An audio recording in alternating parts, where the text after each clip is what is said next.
Assalamualaikum warahmatullahi wabarakatuh. Kembali lagi bersama saya Muhammad Asid Arindo dalam channel TikTok sumberlisik.com. Kali ini kita akan membahas ya perbedaan TOR ya atau thermal overload dengan circuit breaker. Nah, jadi kenapa saya bahas ini? Banyak yang bertanya ya pada saya dalam pengasutan sebuah motor ya. Apabila kita sudah memakai yang namanya circuit breaker ya, apakah kita perlu menggunakan TOR lagi? Nah, jadi untuk memahami ya dari pertanyaan tersebut atau untuk menjawabnya, kita harus tahu dulu masing-masing dari tujuan adanya komponen TOR dan tujuan adanya circuit breaker.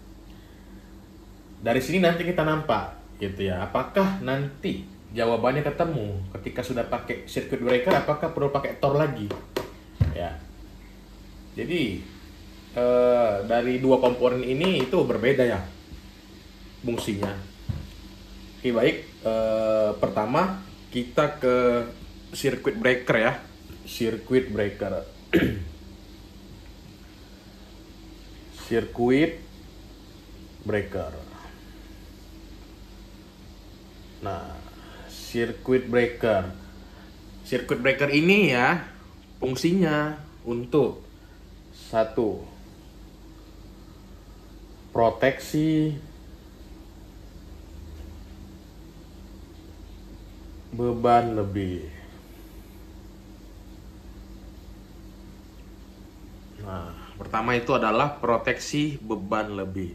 Kemudian yang kedua, fungsinya itu adalah proteksi short circuit.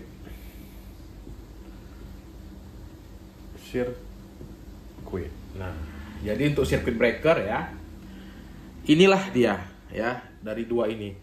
Jadi bila mana circuit breaker itu melebihi batas kemampuannya ya, ketika ada arus mengalir pada circuit breaker yang mana circuit breaker itu telah melewati rating dari kemampuannya, maka dia akan memproteksi adanya beban lebih ya. Jadi ketika dia mendeteksi adanya beban lebih, maka dia akan mengetripkan si yang namanya circuit breaker. Oke, yang kedua, dia memproteksi adanya short circuit ya. Short circuit ini hubung singkat ya, hubung singkat bila mana mungkin terjadi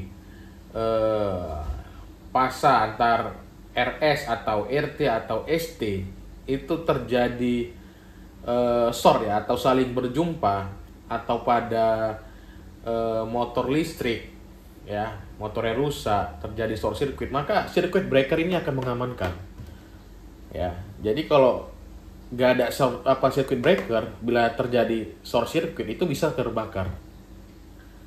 Makanya nanti ketika circuit breaker ya mendeteksi adanya short circuit, maka dia akan mengetripkan si circuit breaker ini. Oke, selanjutnya ada TOR ya, atau thermal overload ya, ada thermal overload.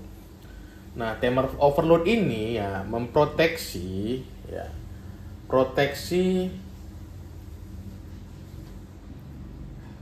beban lebih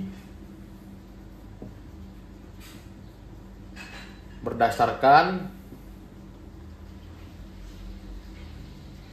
mendeteksi adanya panas. Nah, jadi thermal overload ini ya, dia itu memproteksi beban lebih juga ya. Cuman bedanya dengan circuit breaker ini, kalau ini dia menunggu panas berlebih pada bimetal yang terdapat pada overload. Jadi bila mana thermal overload ini juga ada settingannya ya. Jadi tergantung range overloadnya berapa, misal kayak 4 sampai 5, semisal kita setting 4 ampere, ketika beban itu sudah melebihi 4 ampere, dia sebenarnya nggak langsung trip. Jadi dia menunggu panas dulu. Beda dengan circuit breaker. Circuit breaker itu dia lebih cepat untuk trip. Ya, lebih cepat untuk trip karena tidak menunggu panas berlebih. Ya, tergantung kurvanya berapa kurun waktunya. Tetapi kalau thermal overload ini, ya, dia menunggu panas yang cukup ya. Ketika ampere telah mencapai ya sesuai dengan settingan, maka dia akan menunggu panas berlebih ya pada bimetal yang terdapat thermal overload. Maka ketika dia terdeteksi beban lebih atau panas berlebih, maka dia akan mengetripkan si thermal overload. Maka nanti ada relay-relay itu akan bekerja. Nah, dia ini thermal overload tidak ada yang namanya short circuit. Ini tidak ada. Thermal overload itu tidak ada proteksi short circuit. Jadi mengapa di setiap pengasutan motor itu diwajibkan adanya circuit breaker dan thermal overload? Karena begini, jadi dalam suatu rangkaian motor, jadi ada yang dideteksi itu ada proteksi short circuit beban lebih dan juga proteksi beban. Nah nanti kalau dalam hitungannya circuit breaker ini dalam pengasutan motor ya, ini lebih besar daripada thermal overload. Nah, jadi circuit breaker ini untuk settingan ini nanti IN motor itu dari IN motor itu nanti maksimal ya kalau sesuai fuel itu dikali 250% untuk circuit breaker. Sedangkan thermal overload ini dia itu tidak boleh dari 100%.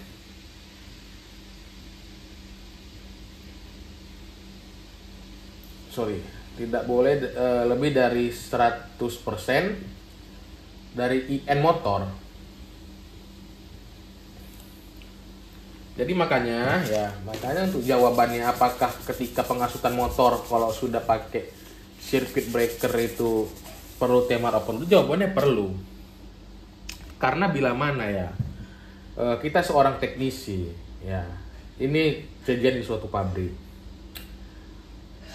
Ada sebuah operator bilang pada teknisinya, "Mas, di panel kontrol motor pompa, contoh pompa air, breakernya trip." Nah, dari situ ketika breaker ini trip kalau yang ini trip, kita kan berindikasi apakah bebannya lebih ataukah short circuit.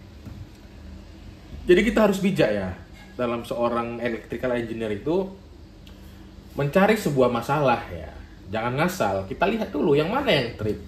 Kalau kata operator tuh yang trip circuit breaker circuit breaker nih trip. Berarti kemungkinan ada short circuit. Berarti kita meger lah. Kita meger kabelnya. Kemudian kita meger lagi motornya. Bila mana yang trip adalah circuit breaker. Jadi kita harus bijak sebagai electrical engineer. Kemudian bila yang dideteksi adalah yang trip adalah overload, berarti kan ada beban lebih, ada beban lebih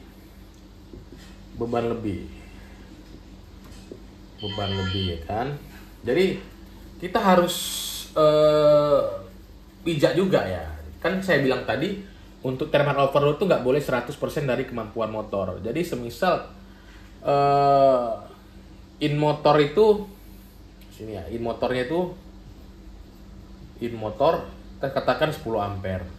10 ampere. Jadi untuk settingan overload itu nggak boleh melebihi dari 10 ampere Ini nggak boleh 10 ampere. Jadi range-nya itu 80% sampai 90%. Kita kalikan dengan IN motor. Paling sekitar 8 sampai 9 lah untuk settingannya. Nggak boleh kita melebihi dari ini IN motor. Nanti dia akan membuat motor itu akan kebakar karena udah melebihi kapasitas si motor. Jadi bila mana 8 dan 9 ini udah kita setting tapi juga masih trip, ya itu ada indikasi bahwasannya motor itu nggak mampu ya untuk mengangkat beban yang dipikulnya. Jadi solusinya apa? Mungkin kita lihat lagi bebannya, kita kurangi kah atau naik kapasitas motor. Karena kalau kita paksa 100% beban ya, berarti 100% beban ya 10 ampere kita setting, nanti motor yang akan rusak. Motor rusak ya, bakar. Jadi itu makanya ya dalam pengasutan untuk rangkaian motor ya. Jadi perlu ini ya, perlu circuit breaker, perlu thermal overload. Circuit breaker nanti ini difungsikan sebagai proteksi beban lebih juga, kemudian adanya proteksi short circuit. Kalau thermal overload, nah ini proteksinya untuk beban lebih ya, dia nanti akan mendeteksi panas. Jadi ini lebih ke untuk mengamankan si motor. Ini nanti mengamankan seluruh rangkaian. Karena apabila ada short circuit, kalau dia nggak trip, nanti kabel-kabel itu akan kebakar. Nah nanti pada next konten selanjutnya kita akan menghitung ya. Sebenarnya untuk pengasutan motor, circuit breaker ini nanti gimana sih cara perhitungannya ya? Misal kayak motor sekian kW, ini nanti menggunakan circuit breaker berapa? Nanti kita bahas. Baik, terima kasih. Assalamualaikum warahmatullahi wabarakatuh.